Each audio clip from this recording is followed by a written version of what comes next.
My sister-in-law was 4 months pregnant with my brother's child, and I was the last person in my own family to find out. They knew at Thanksgiving it. They knew it.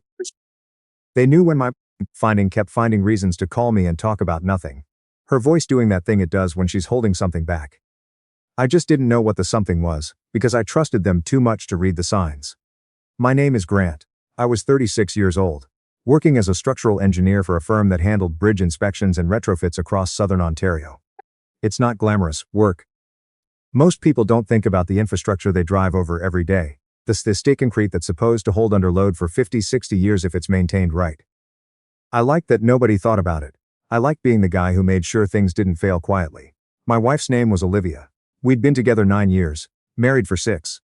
She worked in pharmaceutical sales, the kind of job that came with a company car, and a territory that stretched from Hamilton to London, which meant she was on the road 3, sometimes 4 days a week. I never questioned it. Why would I have? She'd built that career before I met her. She was good at it. And I respected that she had a life that wasn't entirely wrapped around mine. My younger brother's name was Marcus. No.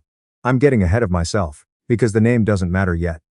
What matters is that he was 29, charming in the way that made bartenders give him free drinks, and made our mother forgive him things she never forgave anyone else. He sold commercial real estate, or said he did. Mostly he sold himself. The idea of himself as someone who was about to make it big, always one deal away from the life he talked about. I'd lent him money more times than I could count. $4,000 for a car repair.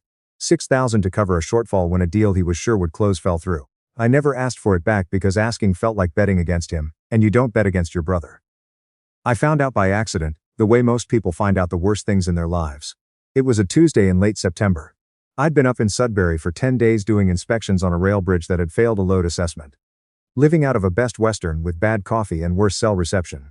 The job wrapped 2 days early, and instead of calling ahead, I decided to surprise Olivia. I picked up flowers at a gas station outside Barrie, the only ones they had. Carnations dyed an unconvincing shade of purple, and I drove the rest of the way home feeling like a man in a commercial for a life I actually had. The house was dark when I pulled in, but her car was in the driveway. I let myself in quietly, half thinking I'd surprise her watching television, and instead I heard voices from the kitchen. Hers. And my brother's. I stood in the hallway for a second too long, the flowers going limp in my hand, listening to a conversation that didn't make sense until it did. He was telling her not to worry, that he'd figure out what to tell me, that there was still time.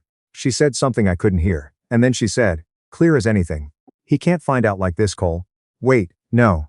I'm not going to use that name. She said his name, and his name confirmed everything my body already understood, before my brain caught up. I walked into the kitchen, and they both turned around like I'd caught them at something far smaller than what it actually was. She wasn't showing yet, not in a way I would have noticed on my own. But the way her hand moved instinctively to her stomach when she saw me. The way my brother stepped back from her like distance could undo months of closeness.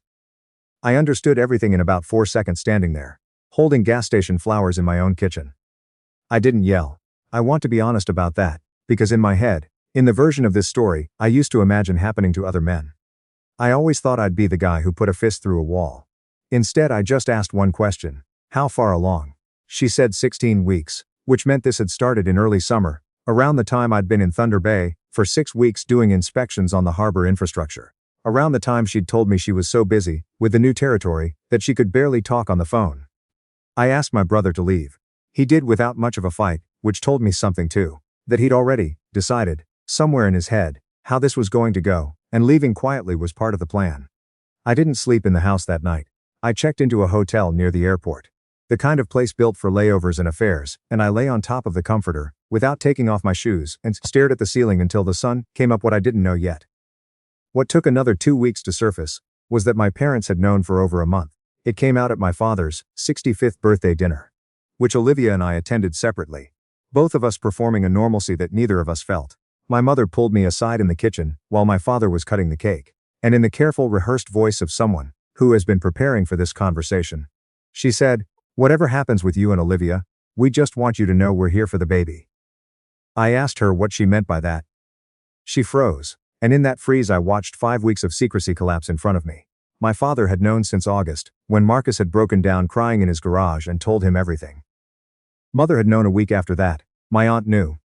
My grandmother, my 81-year-old grandmother, who still sent me birthday cards with $5 bills tucked inside, had apparently looked at Olivia at a family barbecue and said, "Well, these things happen." Loud enough that two cousins heard her. Everyone in my family had been carrying this knowledge for over a month, deciding, in quiet conversations I was never part of, what was best for me to know and when. They had elected themselves the custodians of my own life. My father found me in the backyard later that night, both of us pretending to look at the unfinished deck he'd been working on for 2 summers. He told me, in that flat, practical voice he uses when he wants something to sound like common sense, that family doesn't throw family away over a complicated situation. That Marcus was struggling, he'd lost a deal, lost an apartment, was drinking more than he should, and that maybe, given everything, I needed to find a way to be the bigger man. He used the word forgive 4 times in about 90 seconds. He never once used the word sorry. I asked him whether the baby's existence made my brother sleeping with my wife less of a betrayal, or just less convenient to confront. He didn't have an answer for that. He just told me I was being dramatic, that life wasn't a movie, that someday I'd understand families protect each other even when it's messy. I left the party without saying goodbye to anyone. I didn't slam a door. I didn't make a scene. I got in my truck, drove 40 minutes back to the city, and sat in a parking garage for an hour doing nothing, thinking about every dollar I'd handed my brother, every excuse I'd made for him, every time I'd told myself, that's just Marcus, family forgives. I want to explain something about how I'm built, because it matters for what happened next. I don't process anger the way some people do. I don't throw things. I get quiet, methodical, almost clinical, the same way I get when I'm assessing a structure that's failed a load test. First you find the crack, then you find out how deep it goes. Then you decide whether the thing can be saved or whether it needs to come down entirely. I spent the next 3 weeks assessing. I didn't confront Olivia again. I let her think the conversation was ongoing, that we were working through it. Because I needed time, and I wasn't going to get it if she thought I was already gone. I quietly met with a lawyer I knew through work, a man named Desmond. Actually, scratch that. The lawyer's name doesn't matter to this story either. But he confirmed what I'd already suspected. Ontario is an equalization of net family property province, which meant whatever I'd built since our wedding day, including the equity in the house I'd put most of the down payment on from money I'd saved before we even met, was going to be split 50-50 unless I moved fast and moved smart. So I moved fast and smart. I'd been saving for years into accounts Olivia barely paid attention to. An RRSP I maxed every year, a separate investment account I'd opened back when I was 26, long before her. I didn't touch any of it illegally. I didn't hide assets I wasn't entitled to protect. I just stopped being passive about my own finances for the first time in years. I talked to a financial advisor about restructuring what I could, legally, before any separation paperwork existed. I started documenting everything. Every loan to Marcus, every joint account, every text where Olivia had lied about where she was. Not for revenge. For protection. Though I won't pretend the two didn't feel similar in my chest at 3 a.m. And then, on a Thursday in late October, I packed 2 suitcases. While Olivia was at a sales conference in Mississauga, left the house key in a single envelope on the kitchen counter, and disappeared. The envelope didn't have much in it. A printed copy of a separation agreement my lawyer had drafted. A note, 4 lines long, that said I knew everything. That I wasn't interested in conversations about forgiveness. And that she could reach my lawyer if she had anything to say. I didn't sign it, love. I didn't sign it at all. I drove to Calgary. I'd taken a transfer within my firm that I'd been quietly arranging for 3 weeks. A senior position on a pipeline crossing inspection project that paid better and put 2,000 kilometers between me and everyone who thought they as if my forgiveness. I changed my cell number the day I crossed the Manitoba border. I kept my email for exactly as long as it took to forward anything relevant to my lawyer, then I shut that down too. What followed wasn't dramatic. That's the part people don't expect when I tell this story now. There was no blow-up. No scene at a courthouse. No shouting match caught on someone's phone.